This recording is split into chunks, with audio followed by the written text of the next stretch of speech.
সম্প্রতি একজন জুলাই যোদ্ধা কিংবা জুলাই যিনি লড়াই করেছেন, আন্দোলন করেছেন, তো তাদের মধ্য থেকে একজন অনেক সুপরিচিত মেঘমুল্লার বসু, এবং যিনি বামপন্থী আহ, ছাত্রনেতা, ছাত্র ইউনিয়নের সভাপতি ছিলেন তিনি। তো তিনি একটি পডকাস্টে বলেছেন যে জুলাই অভ্যুত্থানের যে ক্রেডিট, জুলাই অভ্যুত্থানের যেই আন্দোলনের যে ফসল, সেটা আসলে ছিনতাই হয়ে গিয়েছে এবং সেটি ডানপন্থীদের হাতে তুলে দেওয়া হয়েছে। আপনারা নিজেরাই শুনুন তার কাছ থেকে, এই ভিডিওটি থেকে আপনারা একটু শুনুন তিনি কি বলছেন।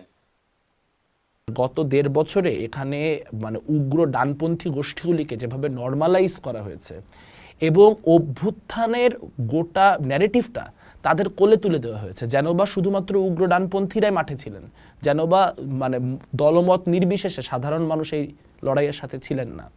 তো সেই জায়গা থেকে দাঁড়িয়ে আসলে আমরা যে বাংলাদেশটা দেখতে চেয়েছিলাম, যে বাংলাদেশে আসলে সামাজিক ক্যাটাগরির ভিত্তিতে রাজনীতির বিভাজন হবে না, বরং একটা কমন অর্থনৈতিক সামাজিক চাওয়া পাওয়ার ভিত্তিতে আমরা বৃহত্তর একটা জনগোষ্ঠীকে এক জায়গায় করার চেষ্টা করতে পারবো, সেই রাজনীতি থেকে আমরা আসলে নিজেদেরকে আরো অনেক দূরত্বে এই মুহূর্তে একটা খুব অদ্ভুত সিনিস্টার জিনিস হয়েছে বৈষম্যহীন কারামুক্তি আন্দোলন।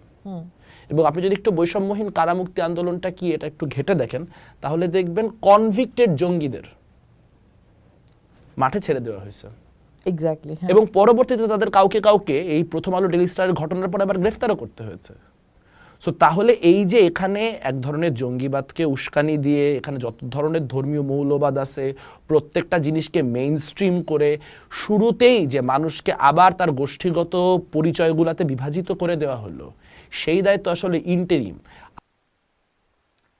এখন মেঘমুল্লা বসুর সাথে আমি একটি জায়গায় একমত, যে এই রেজাল্ট কিংবা ক্রেডিটটি ডানপন্থীদের হাতে দিয়ে দেওয়া হয়েছে। আসলে এটাই সঠিক কাজ হয়েছে। আমি এরই কথার প্রেক্ষিতে, তার এই বক্তব্যের প্রেক্ষিতে আমি একটু ফিরে যেতে চাই 1971 সালে। 71 সালে এদেশের মানুষ কিন্তু আসলে ইসলামী রাষ্ট্র প্রতিষ্ঠার জন্য যেমন আন্দোলন করেনি, তদ্রূপভাবে এক্স্যাক্টলি ইসলামী রাষ্ট্রের বিরুদ্ধেও কিন্তু আন্দোলন করেনি। সেটা ছিল বঞ্চনার জন্য আন্দোলন, সেটা ছিল অধিকার আদায়ের আন্দোলন। ঠিক এইরকম ভাবে এই কাজগুলো হয়েছিল। দেশের আপামর জনতা মুক্তিযুদ্ধে ঝাঁপিয়ে পড়েছিল। কিন্তু মুক্তিযুদ্ধ শেষ হওয়ার পর, যুদ্ধে বাংলাদেশ বিজয় লাভ করার পর কি হয়েছিল? কতিপয় বামপন্থী, যারা আসলে এই যে বামপন্থী চিন্তা লালন করেন, যারা সমাজতান্ত্রিক চিন্তা লালন করেন, তাদের হাতেই নেতৃত্বটা চলে গিয়েছিল। তারা মূলত এই এদেশের আপামর জনতা, অর্থাৎ 90% মুসলমানের যে সেন্টিমেন্ট, সেটাকে তারা গুম করে দিয়েছিলেন। তারা সেখানে বামপন্থী চিন্তাটাকে লালন করেছিলেন, অর্থাৎ মুসলমানদের যে যুদ্ধের যে এটা ছিল, উদ্দেশ্যটা ছিল, সেটা পুরোপুরি ছিনতাই হয়ে এই বামপন্থীদের হাতে চলে গিয়েছিল। এই কাজটা 1971 সালে হয়েছিল এবং এরই প্রেক্ষিতে আমরা একটি সংবিধান পেয়েছিলাম, এবং সেই সংবিধান কিন্তু আজও বাংলাদেশে বিদ্যমান রয়েছে, সেটা আমরা পরিবর্তন করতে পারিনি। এবং এই সংবিধান এখনো পর্যন্ত বাংলাদেশে যে একটি বিভাজনের রাজনীতি করে যাচ্ছে, বাংলাদেশের যে একটি অস্থিতিশীল রাষ্ট্র হিসেবে এখনো পর্যন্ত রয়েছে এবং উন্নয়ন বঞ্চিত হয়ে রয়েছে, এটা কিন্তু এই সংবিধানের কারণে। এবং বামপন্থীরা চিন্তাই করে ফেলেছিল, আর তারা সবসময় এই চিন্তাটাই করেছে। এবং এখনো পর্যন্ত বাংলাদেশের অশান্তি বিশৃঙ্খলার পেছনে কিন্তু এই শাহবাগের একটা গুরুত্বপূর্ণ ভূমিকা থাকে। আপনি ভালো কোনো কিছু করতে গেলে, সরকার যদি কোনো কিছু করতে চায় কিংবা কোনো সংস্থা কোনো কিছু সংগঠন করতে চায়, তখন কিন্তু বামপন্থী শাহবাগ থেকে কিংবা এই বামপন্থীদের যেই সার্কেলটা আছে, তারা এদেশে আসলে খুবই শিক্ষিত, উচ্চশিক্ষিত এবং তারা ওয়েল স্টাবলিশড, প্রত্যেক কিন্তু ভালো ভালো জায়গায় প্রতিষ্ঠিত।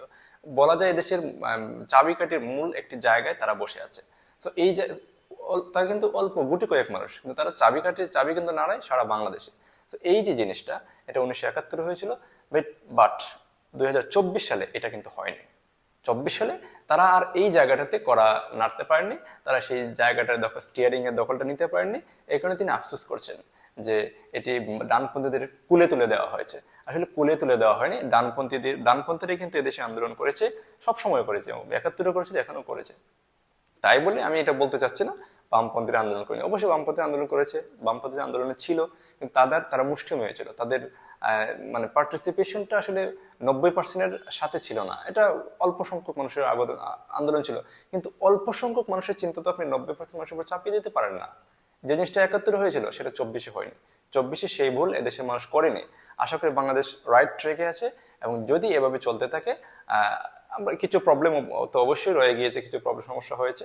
এসব জিনিস যদি সরকার আমরা ঠিকঠাক মতো ডিল করতে পারি, তাহলে আমরা আশাবাদী যে একটি সুন্দর বাংলাদেশ আমরা করতে পারবো। তাহলে এই কারণে মেঘমুল্লা বসুকে আমরা বলতে চাই, খুব আফসোস করে দুঃখ করে লাভ নেই। আপনারা 71-এ যে জিনিসটা আপনারা করেছিলেন, সেটা ছিল ভুল। সেটা ছিল আপনারা বিপ্লবকে কিংবা যুদ্ধের যে প্রেক্ষাপট সেটাকে আপনারা চিনিয়ে নিয়েছিলেন, এবং এদেশের মানুষের যে মানে আকাঙ্ক্ষা ছিল সেটা আপনারা গুম করেছিলেন। বাট 24-এ এই কাজটি হয়নি, এবং সেটা ইন্টারিম এক্ষেত্রে গুরুত্বপূর্ণ ভূমিকা রেখেছে। এদেশের সজাগ ছাত্র জনতা গুরুত্বপূর্ণ ভূমিকা রেখেছে, এবং যারাই আন্দোলন করেছেন তারা সকলেই সজাগ ছিলেন। এই কারণে আমি সবাইকে ধন্যবাদ দিতে চাই।